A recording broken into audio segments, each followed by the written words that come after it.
profits. Join us every Friday 11 a.m. to 12 noon. Let's refresh our memories and rekindle our love for the Prophet. Let's join Tariq, Rian, me, Maha with our Mama Sadia.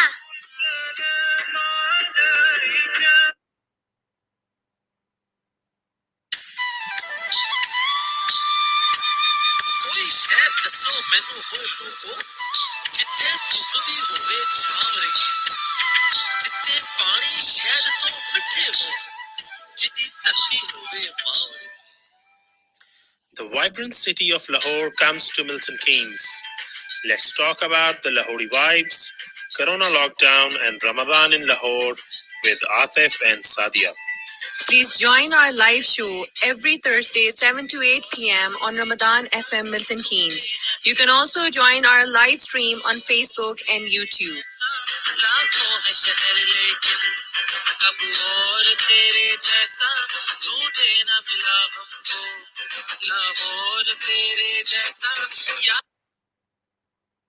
Assalamu alaikum, Milton Keynes. This is Atif and Sadia. We are here for our last show actually. Just time flew, and before we know it, it's the last Ashura of Ramadan. Alhamdulillah, we've been very blessed about the weather in Lahore. It's very unusual to have such a pleasant weather in the month of April and May. And to be honest, I think it's been years since last we had Lahore saw such a pleasant weather, and it's quite nice outside at the moment as well. So we have had very nice Ramadan in terms of the weather, where it helped us to pass through the Roza and our prayers very comfortably. Alhamdulillah.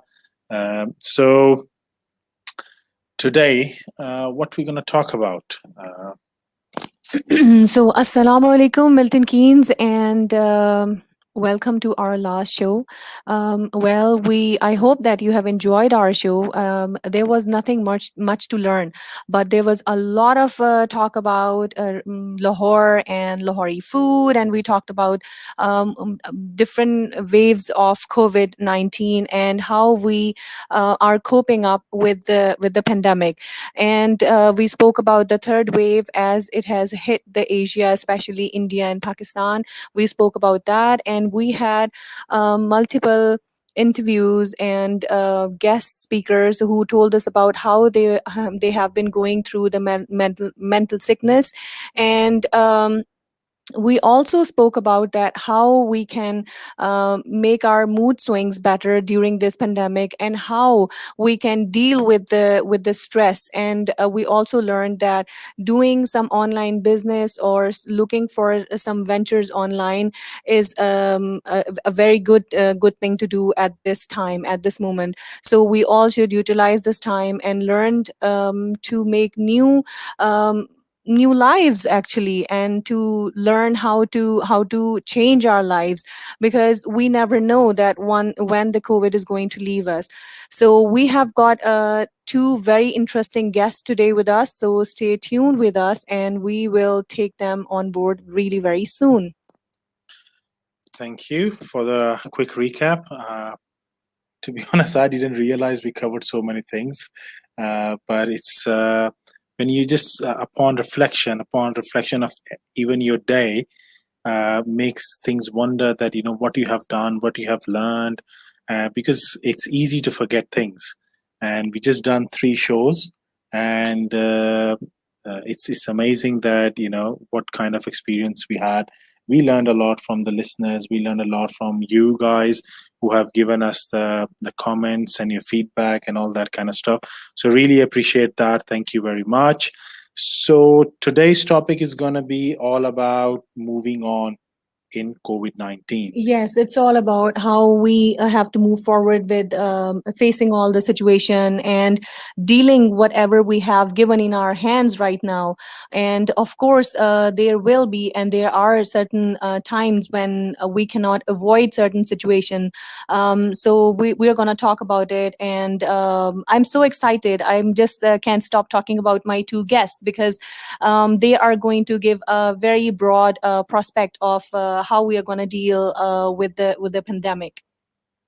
And I think one thing to add here is that obviously we are not experts on anything, but we are very open to share our experiences, our journeys, the people around us, and their journeys as well.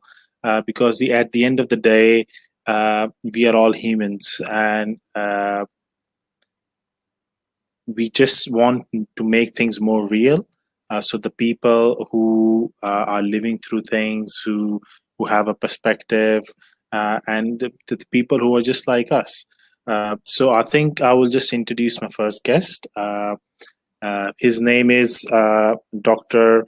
Rao Raza Hashim. He's a dean in School of Management in FC College, which is a chartered university in Pakistan with a heritage of 150 years. He has done his master's and PhD in international law from Warwick University. He's on the board of directors of a number of universities in Lahore and Pakistan as well. I would say a very well renowned educationist with a very good perspective on education.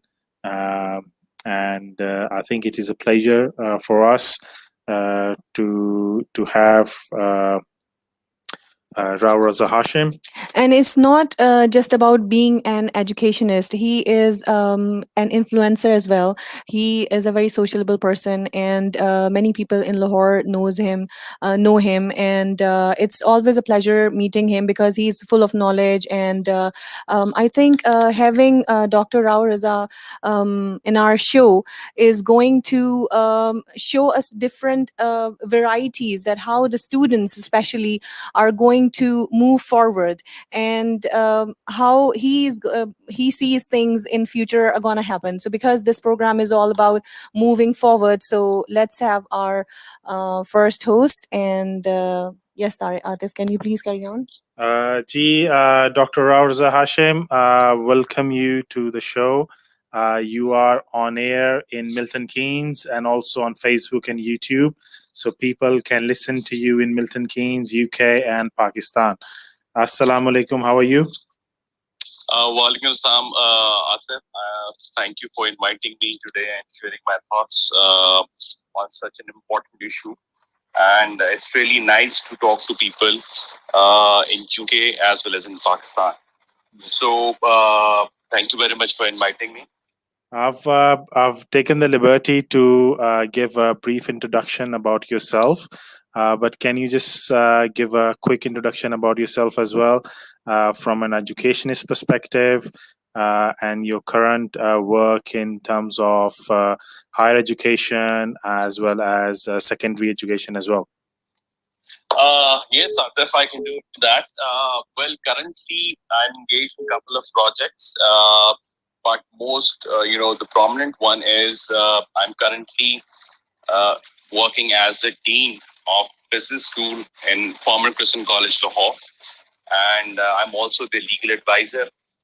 And I have been very actively involved in many other educational institutions, schools, colleges, law colleges, and that's for the past 10-15 years I have been engaged in this capacity. Yeah, thank you very much, and thanks for your time. So today we just this is our last show here, and today we are just talking about moving on in lockdown. So the topic is more predicated on that we don't know whether Corona or COVID-19 is going to go, when it's going to go away, what's going to be the future. It's a lot of uncertainties around this.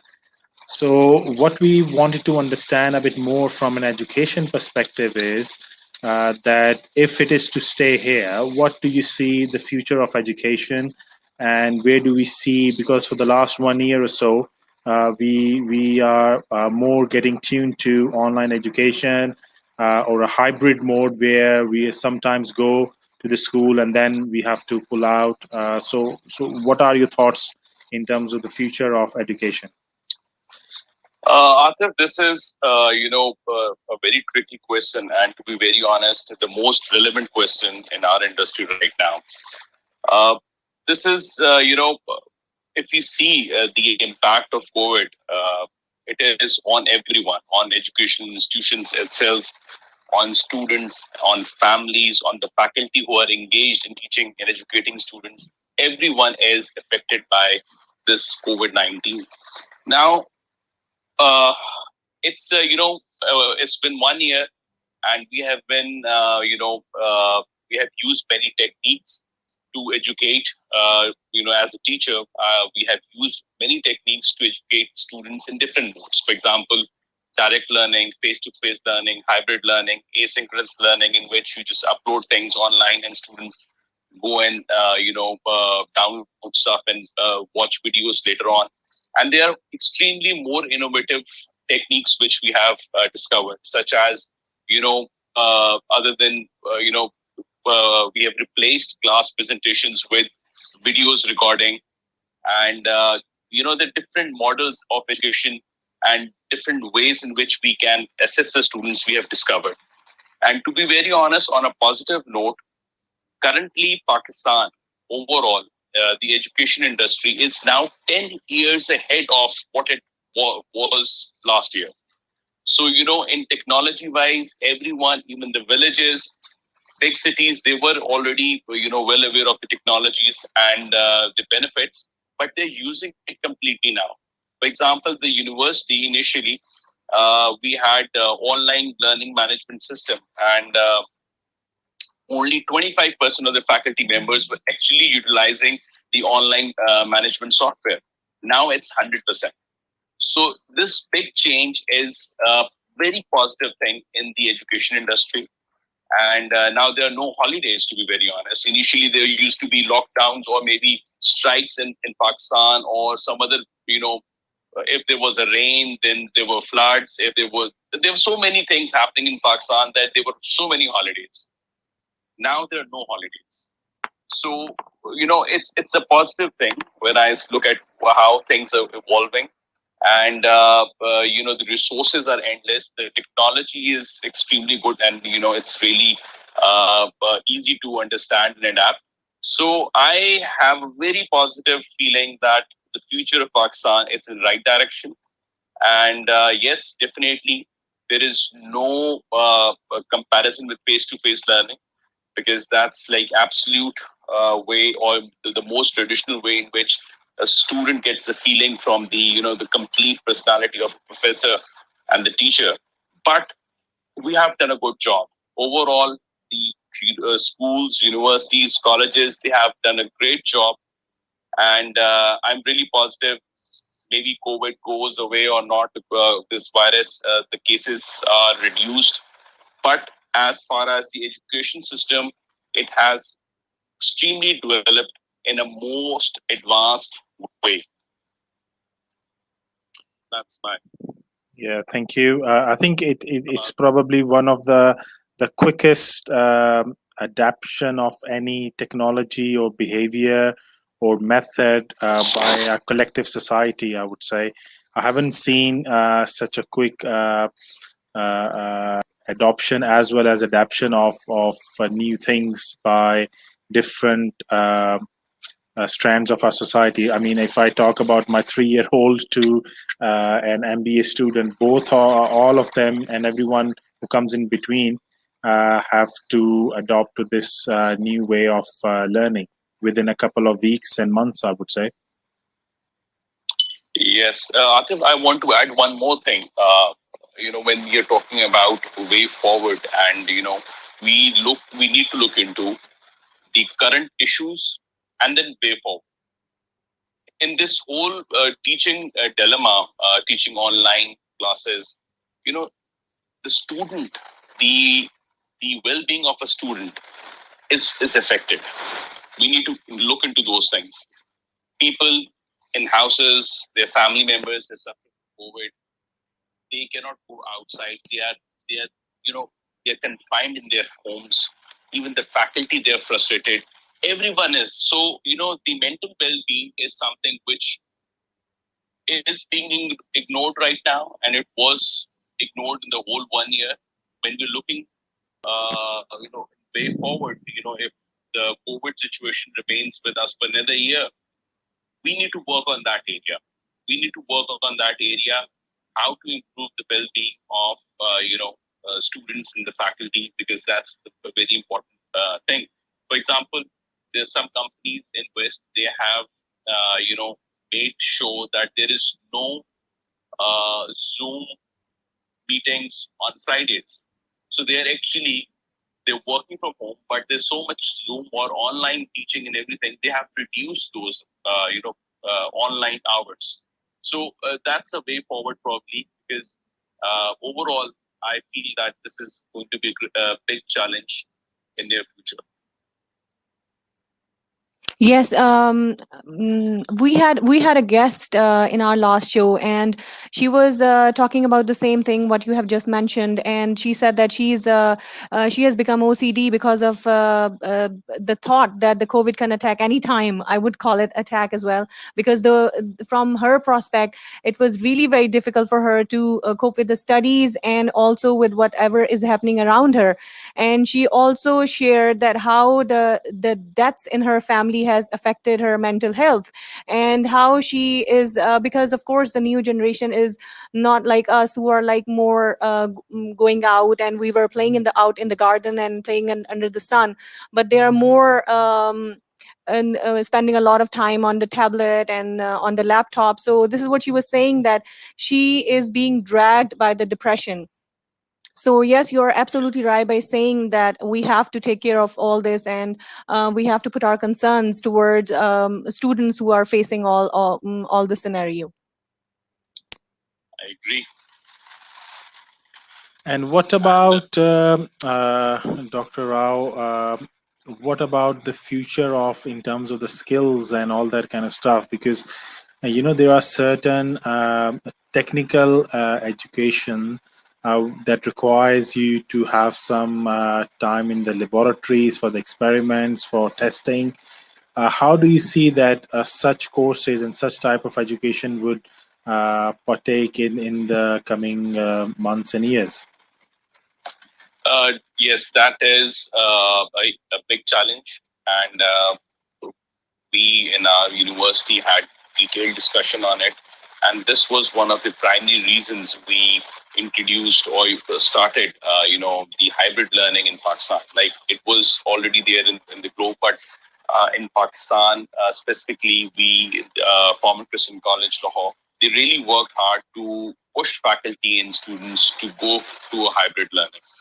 And HSC has, they're doing a great job as well. They have given the SOPs which need to be followed in laboratories. For example, in one lab, there can be, I think, so 6 students at one time. So if they divide the area and the number of people in that area. So yes, that's a challenge. Definitely, their quality. For example, if somebody is not getting enough time in the lab, definitely it's going to be a different thing. He will lose out certain things which he should be or she should be learning in that time. But to be very honest, the learning part, if it's not 100% achieved, it is for sure it's 90% or 95% achieved. In social sciences, it's slightly more. In sciences, where the laboratory work is there and where physical education or medical students are required for physical, doing surgeries or learning things. Yes, definitely, there's a compromise on those things. And after the COVID thing, when it finishes or it reduces, I think so. The best solution or a way forward, would be that the institution should focus on those deficiencies and do something extra to cover up. Otherwise, definitely if they are sent out into the market directly, it's going to be a problem. So, Dr. Raza, we always in our program we ask our guests to share their personal experiences. So, do you have any personal experience which you would like to share with us about the students who are going through maybe some mental illness, or maybe they are manipulating the situation, or maybe they have achieved a lot during this pandemic? So, we would really like to listen to your personal experiences. Yes, definitely. I'll share that because Atif must be having, direct first-hand information as well. Students in universities, they're tricky. They're young. Some of them are smart. They want to learn. They want to do something. Some of them are in universities because they want to stay at home and they want to complete their education. They don't want to work much hard, and they are, just want to pass with 3 GPA or, something like that. So those students, they bluff a lot. They're smart. They bluff a lot. We need to be aware of that. They will be doing such things because this is part of their, DNA at this time period, that they are not so much focused on their education studies, but they want to get the degree and they want to have all the benefits of the university, like in social benefits, and they're not interested, in learning so much. That's my take on it. Because we can classify these. There's some students who are generally weak. They cannot understand the online learning. Yes, we need to work with them. We need to give them extra time. But the faculty member, he can easily find out in which category the student falls. Yes, of course. He's a genuine student who's working hard, or he's a student who's bluffing, or he's a weak student who really needs your help. Yes. So I think so. Most of the faculty, they have done their job. They know about it, and the bluffing students, they definitely take benefit out of the system. And overall, but when I talk to my faculty about it, because overall my position is, I have an administrative position as well. Yes. I always tell them that we need to be empathetic. We need to feel about how the student is going through. He cannot leave his house. He's confined. Maybe there's someone sick in his house. He cannot meet his friends. So we need to see and understand his mental condition and give him a benefit of doubt. And yes, this year we have been a bit lenient with the students in grading as well. Not that giving away A's. No, it's not like this. But yes, those who were struggling, we give them make-up assignments so that they can improve, and the basic minimum knowledge which we want to transfer to a student, we want to educate him. If that is conveyed to him, and we know that we have assisted him, I think so he should be given reasonable breaks. So that's the my take on this whole situation. Yes, but don't you think that when students go to college or universities, they see each other and they get motivation a lot.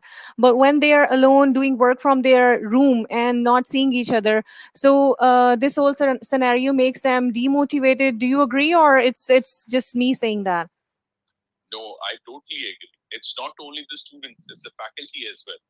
Just imagine you're sitting on a screen and delivering a lecture. You won't get that energy. Yes, definitely. If you ask any teacher, when he or she goes into the classroom, the reaction of students, the face expression, the way you tell something, if you're doing a case study, explaining things to them, their feedback on instant feedback, these things are really important. When you're online teaching, for example, there are 30 students in your class, you can only see 4 or 5 of them, because or maybe 6, 7 of them. So you cannot see all of them at one time. You cannot see their expressions. And most of them, the students, they say that, our network connection is poor. That's why we are turning off our video. So if there is no video, then it is again not that much encouraging. Yes, definitely. And, it's frustration is at both ends. So everyone is missing out face-to-face learning. the experience in university student is essential. I personally feel that you can get books, and if someone is good enough, they can go through online, and Google can teach you anything, internet. So you can even learn those things at home. But the university experience, the social bonding over there, the mentoring of faculty and the senior students, and different societies in which they engage in, that's the most important element in a university. And right now it is being compromised. No doubt it is being compromised. So yeah. Thank you, Dr.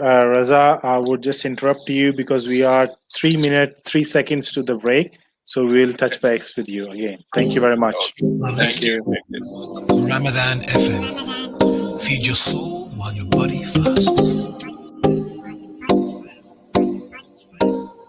Waffles, crepes, cookie dough, ice cream, just what you need after a long day of fasting. Dessert Island is open until 1 a.m. during Ramadan, 7 days a week. And there is free parking at the rear. Come and see us at 116 to 118 Queensway, Bletchley. We can even deliver. Just visit dessert-island.co.uk or download the app.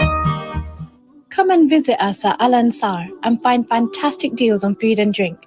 At Al Ansar, we specialize in Asian groceries and HMC halal meat.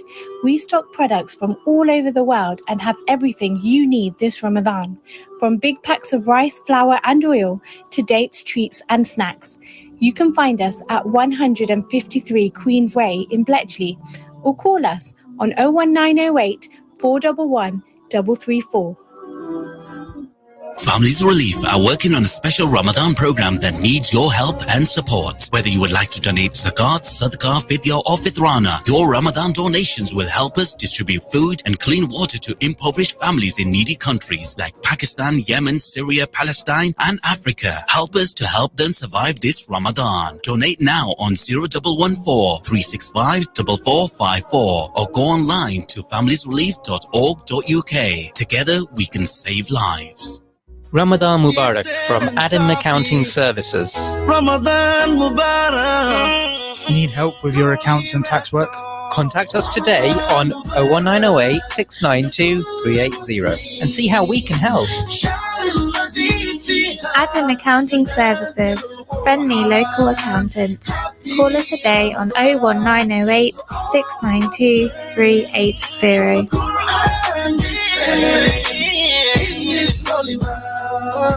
Assalamu alaikum, my dear sisters. Come and join me on Ramadan FM show, Me, My Lord, My Iman, every Wednesday at 2 o'clock. We will be going on a journey talking about developing a positive mindset and inner self-confidence, discussing can success only come from Allah? And we will look into how we can keep our connection with Allah despite the chaos of life. Me, My Lord, My Iman, every Wednesday at 2 o'clock. See you then, inshallah. Your wealth, your religion, your children, are they safe? If you live in England or Wales, you need a will. Find out all about this religious duty with Hassan and Muhammad Suleiman every Tuesday 6 p.m. to 7 p.m. with a live Q&A on each show, the Islamic Will Show with Hassan and Muhammad Suleiman, exclusive on Ramadan FM. For a list of all our sponsors, please visit ramadanfm.com. Ramadan, 87.9 FM.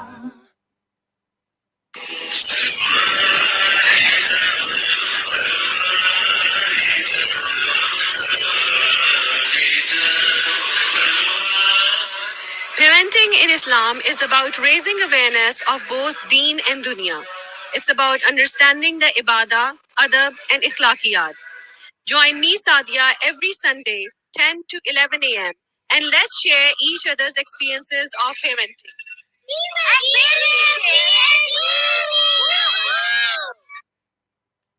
Assalamu alaikum. Welcome back.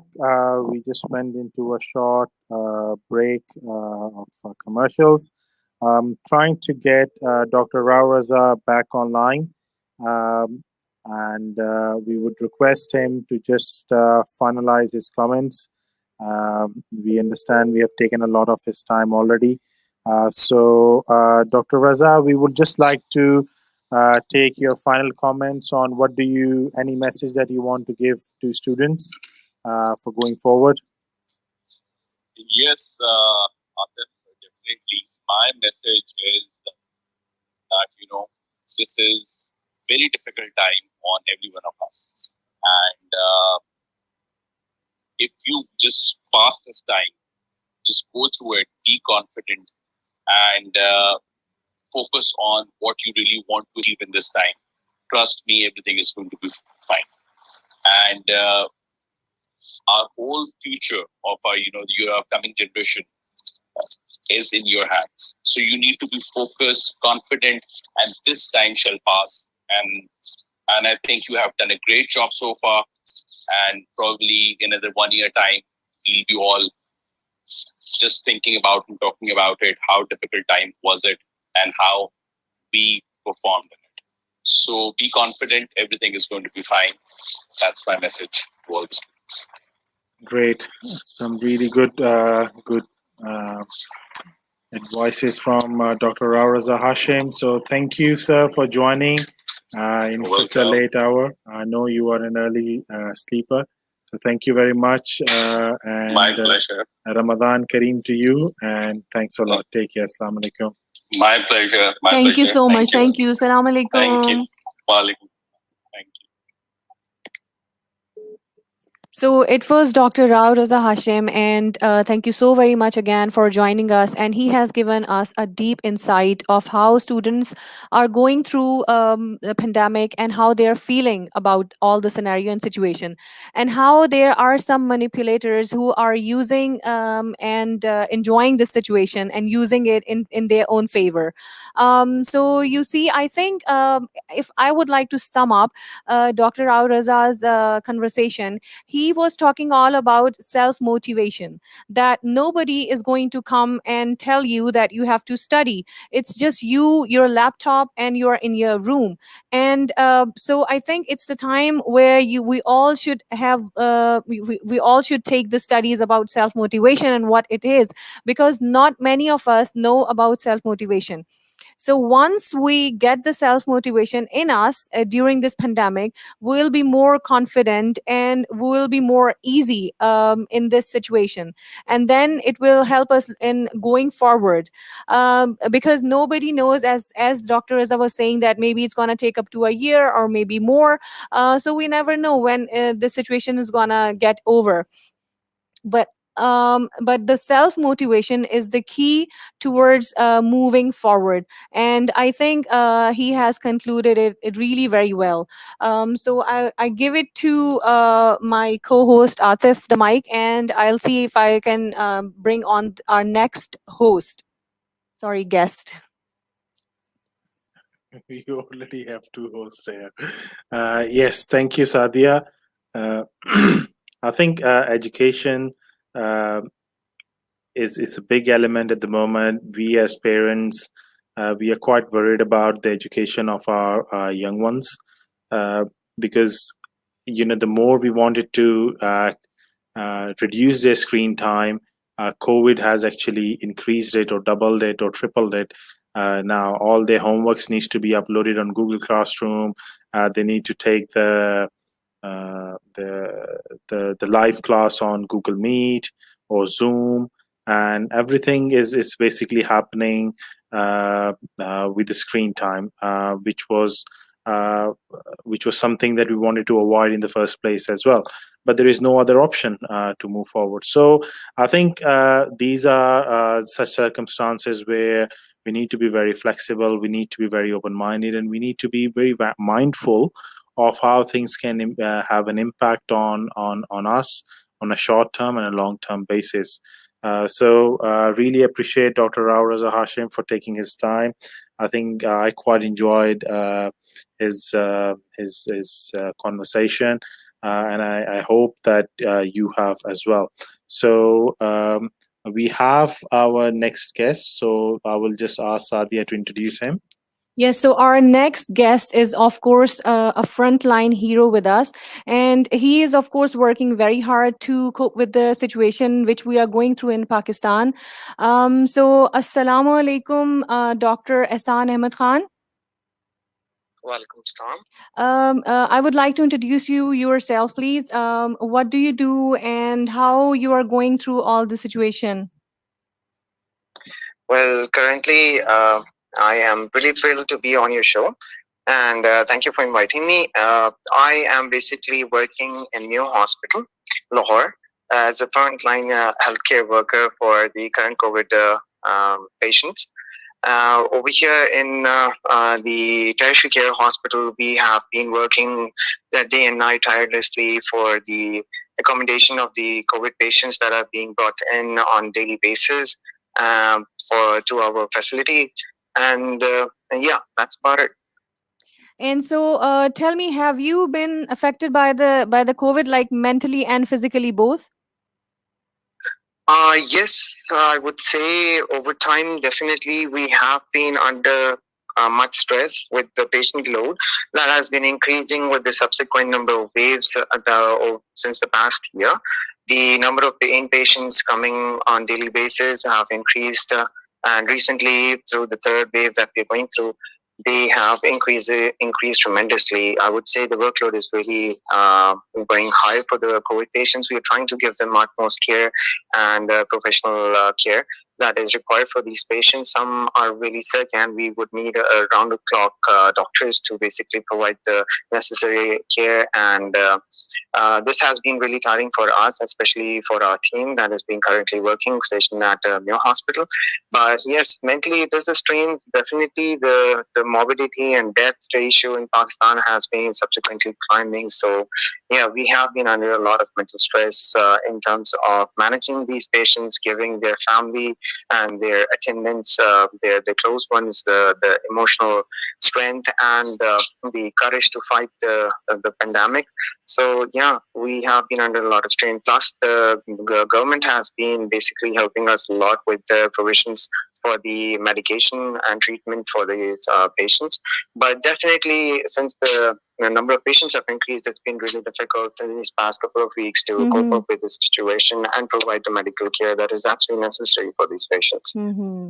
Okay, so tell me, do you agree with the lockdown which we are going through in Pakistan, and do you believe that this strict lockdown is much necessary at this time? Like, there are two schools of thoughts here in Pakistan. One is saying that if people are going to close their businesses, lower middle class, or maybe the poor people are going to die out of poverty or less because of the less food.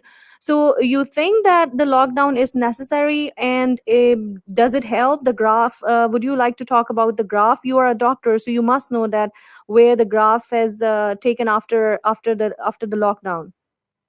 Yeah. So definitely, given the situation and seeing the trend in the increase in the number of patients, we have seen some troughs and peaks in the increase and the decrease of the patients during and after the lockdowns were cleared by the government. Definitely, in the initial stages, it was a mandatory act that needed to be done, and for which I'm grateful that the government put in some measures for the lockdown so that the number of patients decreased dramatically over the time. But subsequently, as we are going through the number of waves recently, as you must have seen, that the strains of the COVID have changed and mutated over time. And right now, we are basically dealing with the strains from South Africa in Karachi and the UK strain in Punjab.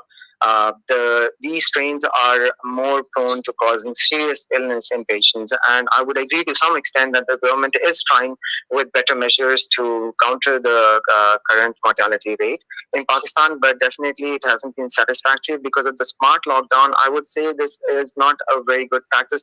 In terms of the general public, yes, definitely they are suffering through the financial constraints and the business developments of the Pakistan have gone down over time since the past year. But this is a necessary evil at this point in time. I would like to say that because if we do not go towards the lockdown, the number of patients are going to quadruple and go further high in the next couple of months. As you have heard recently, the outbreak of a multi-mutated strain in India has caused much of concern, and there has been a significant increase in the number of deaths, going up to in thousands now, and we are yet to see that strain in Pakistan. Alhamdulillah, we have been blessed with the care, and basically it is a natural thing that it hasn't come in Pakistan right now. We are not facing that, but we are facing parts of it, like the South African strain in Karachi is causing significant mortality in Karachi, as well as in Punjab. The UK strain is basically also giving serious symptoms, and the patients are giving a very short history. Some of my own family members have been recently been affected with a very, very short history, and they have been seriously ill. We lost a couple of my family relatives as well within the fight of COVID.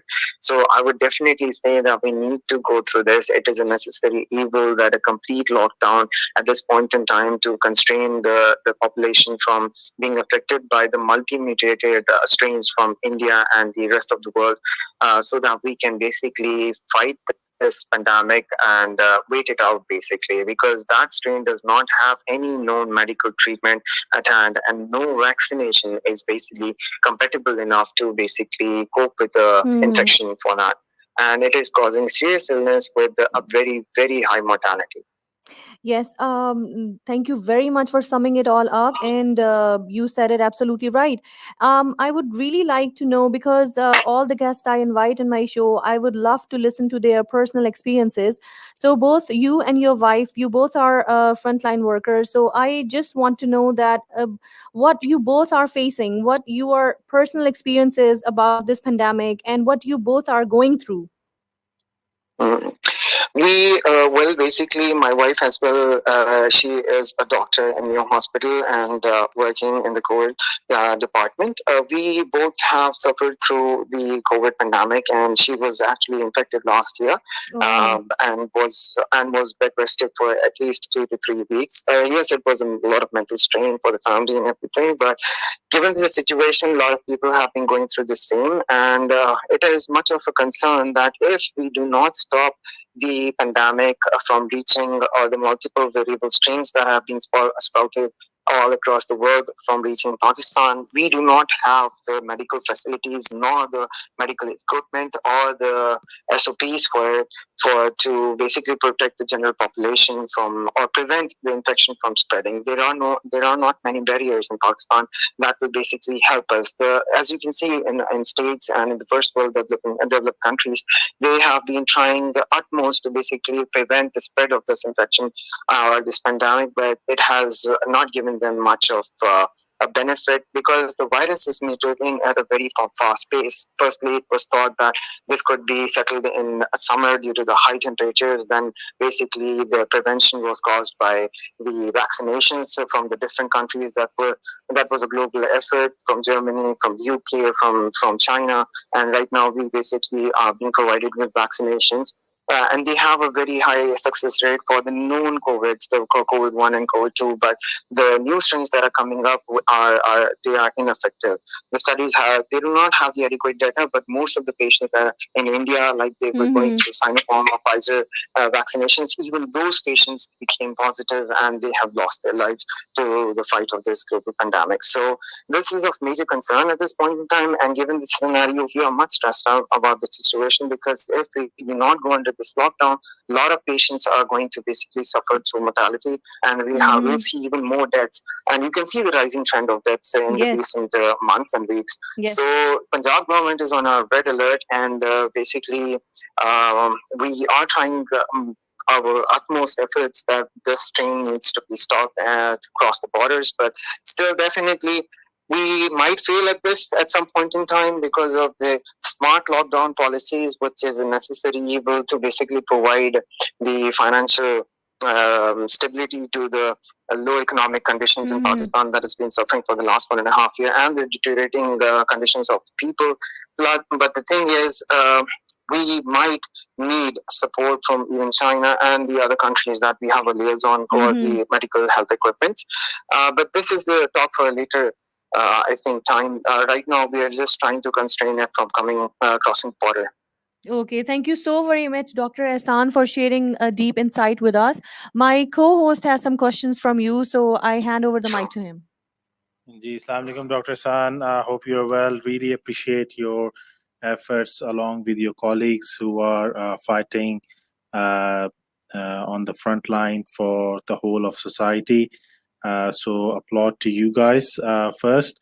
I would just say that we are just focusing this show also on the moving on thing, because obviously we don't know whether COVID is going to live forever or how long, how many mutations, how many waves. So would appreciate if you can, obviously, the whole treatment, and this is a quite a bleak and sorrow picture. But going forward, what do you suggest for us to make it or look like if it is going to be the new normal? What advice would you give? How do we keep our lives intact, safe, whilst driving the normal worldly affairs as well? Well, the best advice I can give is basically avoid social contact as much as possible, as that has been foretold and being explained to the public, general public, time and again via different media messaging techniques, that we need to keep a social distancing. This is an area, this is an important step towards basically trying to fight this pandemic. Secondly, these are the preventive measures that we can talk about. The treatment comes on later. So preventive measures, you need to basically, like I just mentioned, social distancing, the SOPs, following of the SOPs with the masks, with the contactless transactions as much as possible, in terms of, like staying home when during the time of public holidays, especially in this time of either Eid that is coming up for the next. I think the government has announced 7 days leave. That is a very critical time because they have basically given a smart lockdown schedule for it. Probably Punjab might be going into a complete lockdown at that time, but it's still not clear. And so we need to basically do a social distancing and avoid as much as contact with the number of people, or keep a distance of at least a meter or meter and a half from people, which is not. These are impracticable in some circumstances, but still we need to abide by them as much as possible, and repeated hand washing after contact with different people outside. And secondly, having a healthy diet. Multivitamins have shown that they boost the immunity overall in general. So use of multivitamins is very necessary. Keeping a good diet in Ramadan, having a good hydration is very necessary, because a dry airway basically promotes the infection, and you're susceptible to the infection easier than when you are having an adequate hydration. Secondly, the thing is the use of masks is very important, especially N95 masks. But the protocol that we're using is basically N95 masks should be used only for the first 48 hours, and then they need to be replaced with a new set of 95 masks. Most people fail to understand this criteria, because they use it for more than 48 hours to 72 hours, which makes them susceptible to infection. And keeping a good oral hygiene is very important also. So these are some of the very important things that we need to look into and follow during this time. And in terms of treatments, well, if you're infected, my duas for you, and you need to basically get medical advice, especially from a pulmonologist. And the major treatments that we are looking into this is basically good oxygenation, which is provided by supplementation, and secondly, IV steroids, and remdesivir is an antiviral that basically has shown some kind of efficacy if early on it is used in the treatment, but it is not an FDA-approved drug and not used in the protocols for WHO, but still it has shown quite a bit of efficacy if it is used early on in the infection. Then basically a good diet, multivitamins, especially antioxidants such as vitamin C and vitamin E.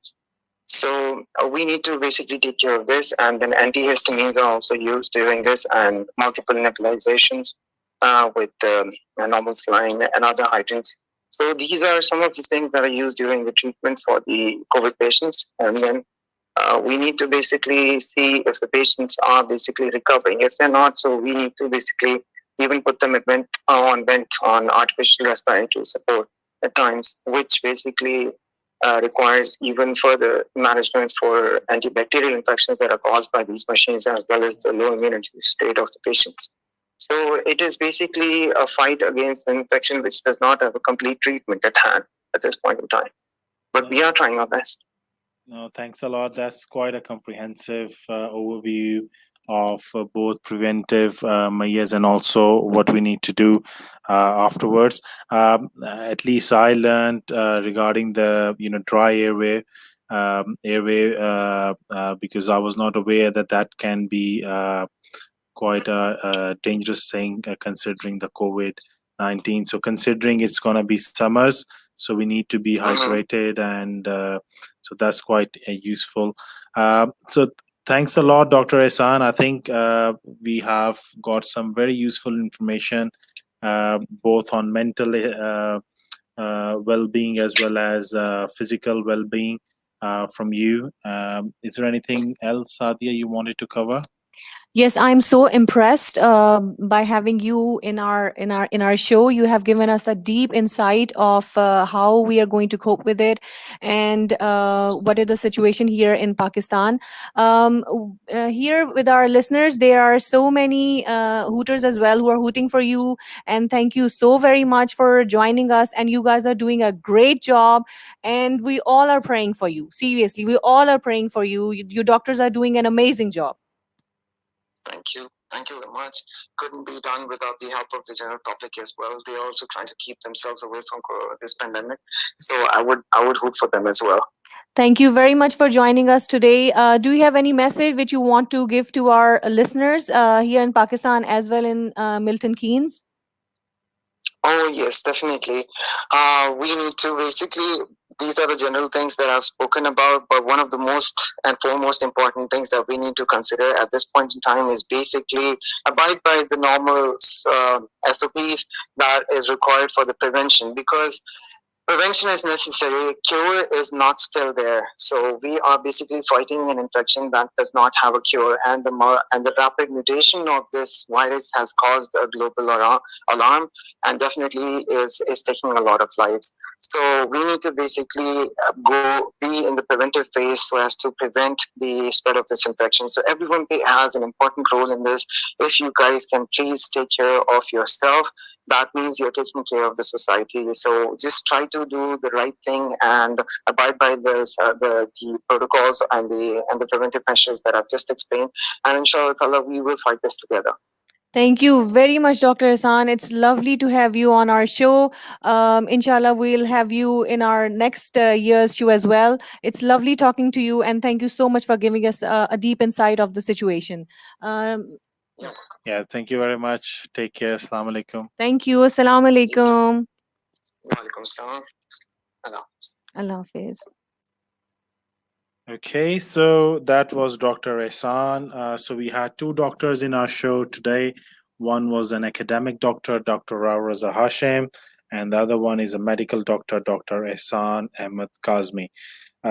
So I think that was quite insightful to understand the perspective from one extreme of education, which is quite important to our lives, to another extreme, which is health. And of course, without health, nothing is enjoyable, nothing is worth living for, to be honest.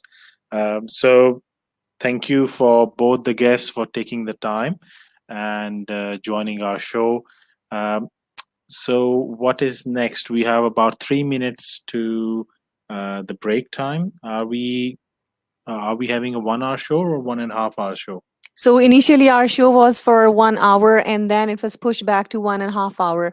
So I would like to sum up what Dr. Ehsan has said, or at least what I have understood from his conversation. He said that we are not going anywhere without the COVID-19, and it is there with us. So what we all have to do is to follow the SOPs and try to make our lives better by following the SOPs, and to learn how to live indoors. Whenever we are either we are working or we are going through a normal life, we always wanted to have a calm or peaceful time by ourselves. Now we have this to us, and we it is up to us how we are going to utilize it.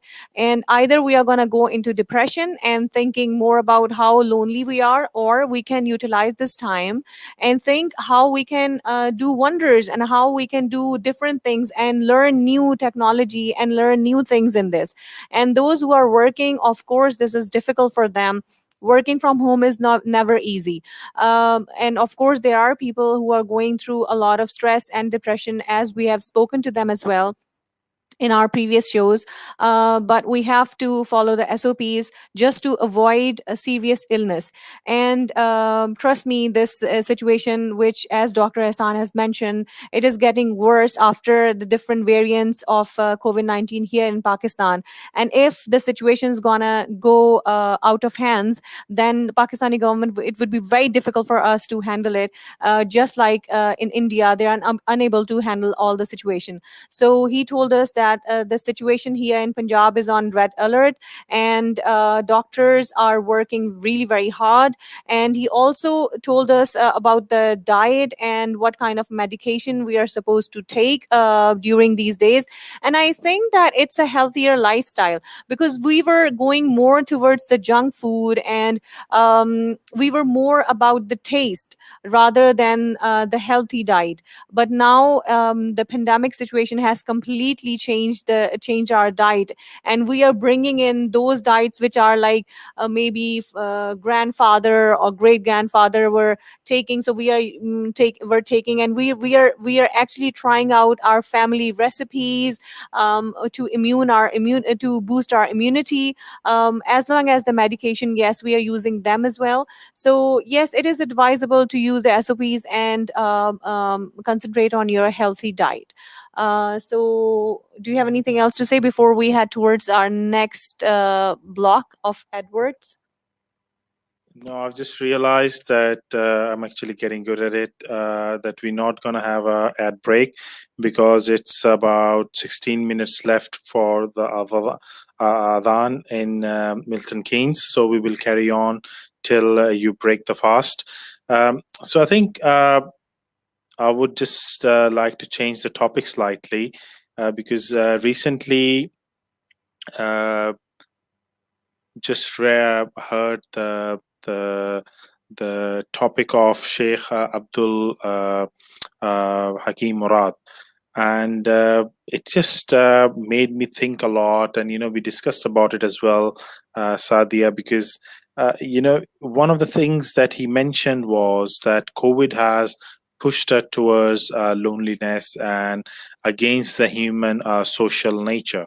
Yeah, but the thing is that once a year we get Ramadan, a blessed month from Allah Tabarak wa Ta'ala. And Ramadan is probably one of the months where the whole family comes together for iftar. And if you are nuclear family, then yes. If you are extended family, then some people do come together as an extended family as well, like we do in Pakistan. So every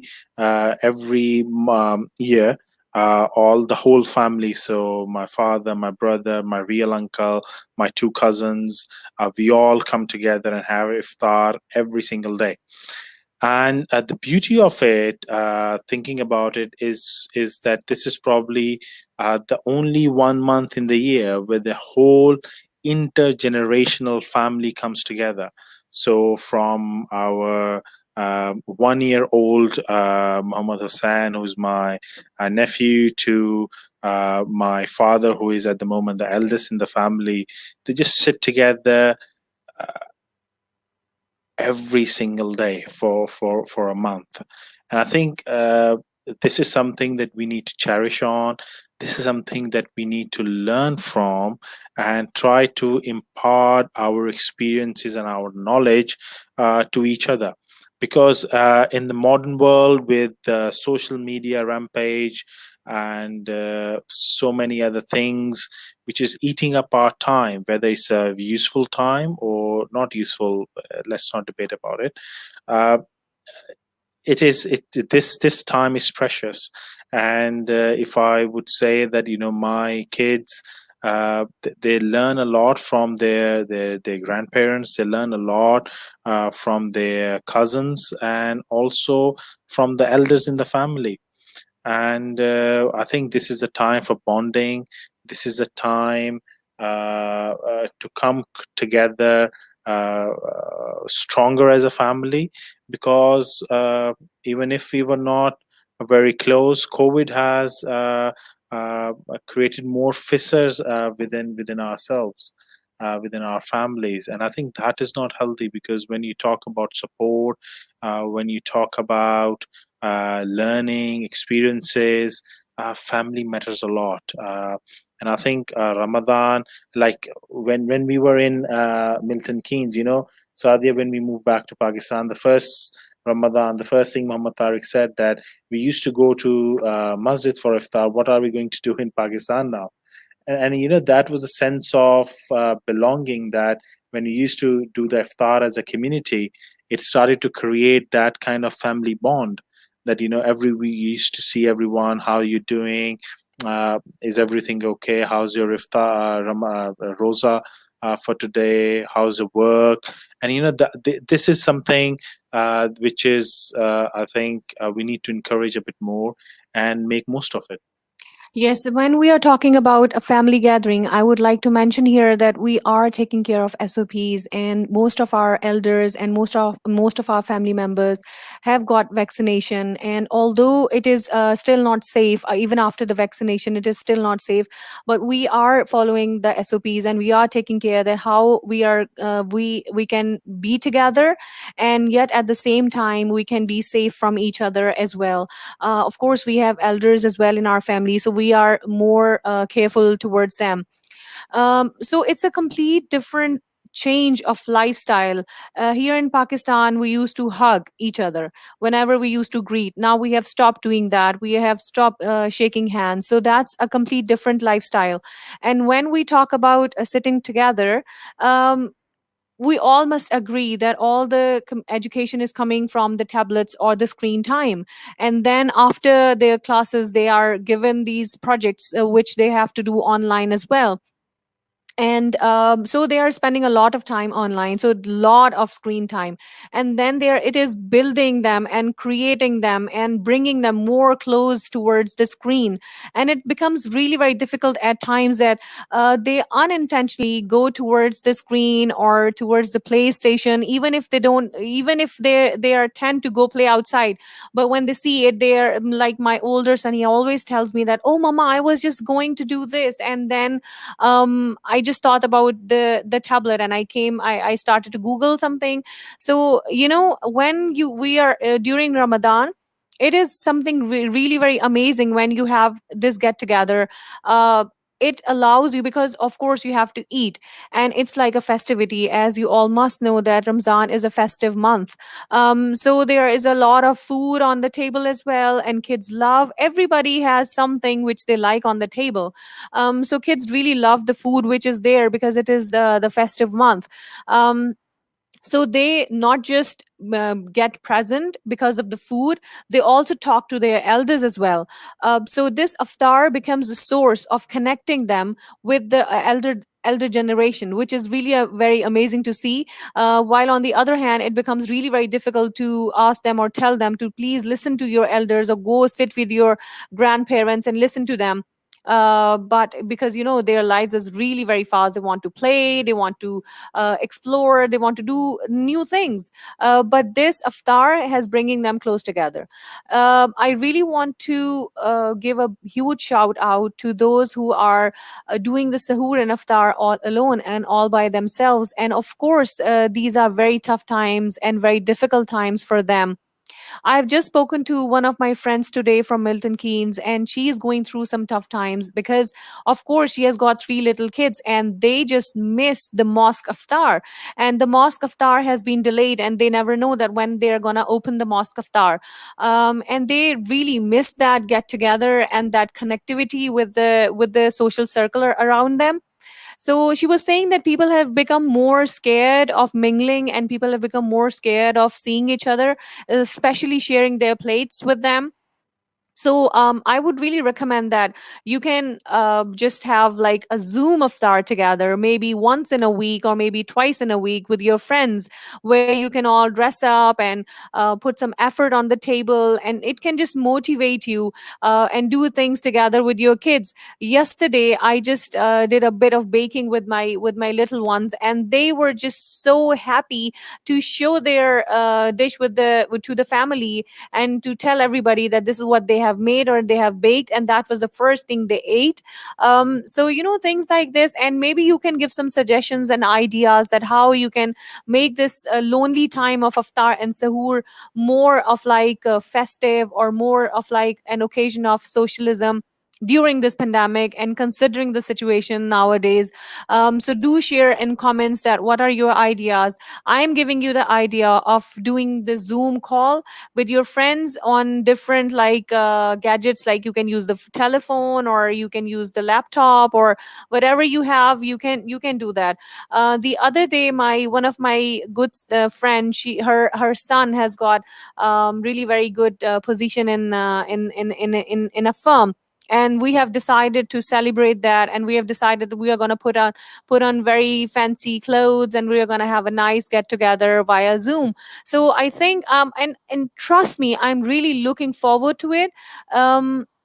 When we think about Zoom, it is like something really very new to us, and we are a bit hesitant of doing that. And we think that will it make any difference? But trust me, it does. Even just listening to our loved ones, even just listening to our friends can make a huge difference. So these are the things which we can involve in our lives and which can give us the motivation. I cannot put enough emphasis on the word self motivation. This is what we need during this pandemic. We need to find the ideas how to keep ourselves motivated, how to keep ourselves connected with other people.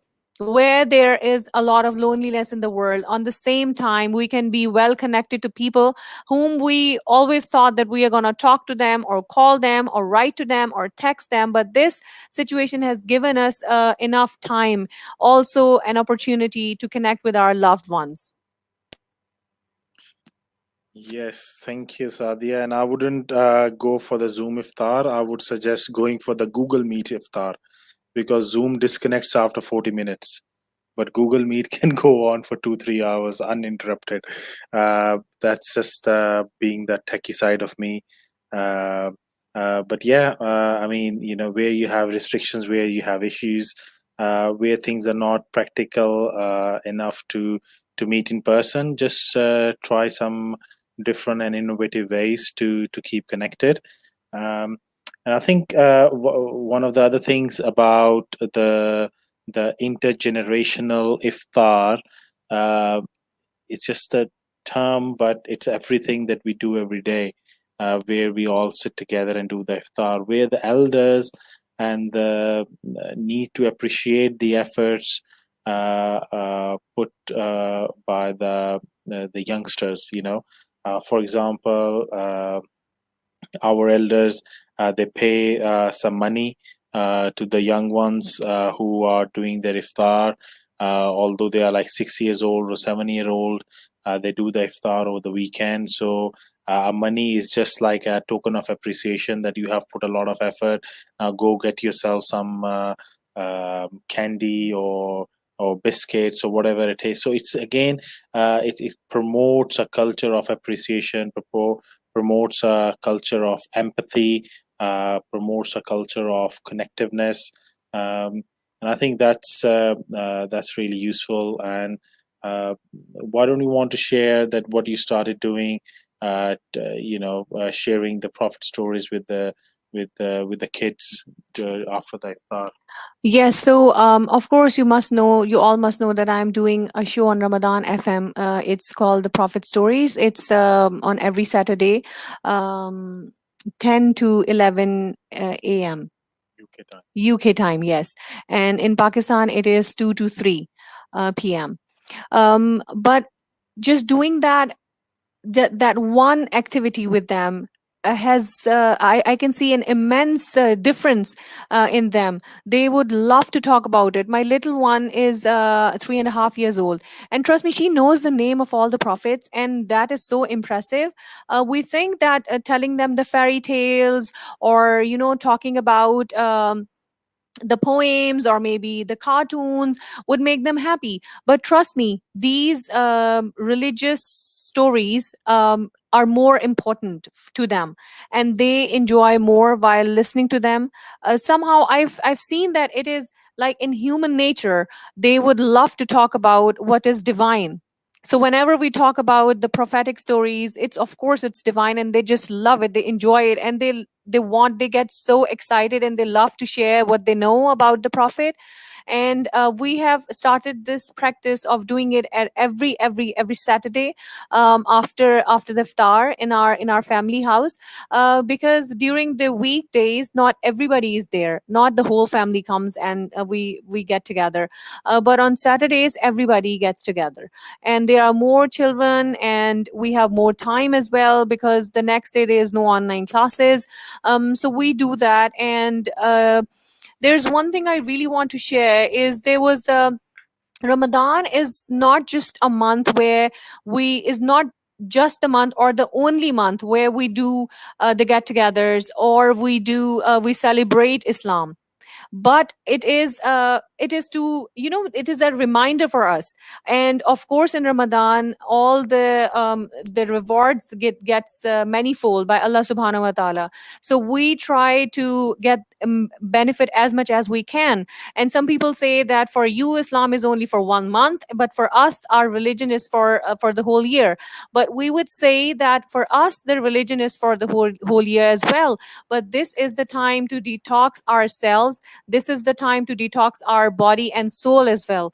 It is and when we get together during the iftar and sahur time, we just talk about the message of Allah subhanahu wa ta'ala and the Prophet Muhammad sunnah. This is what we remind ourselves, and this is the best way for doing it. Because of course when you keep doing, you can understand if we talk about taking the break or the holidays during the work, and that really puts a very good impression or gives us a break from take us out from the routine. So Ramadan is the same thing.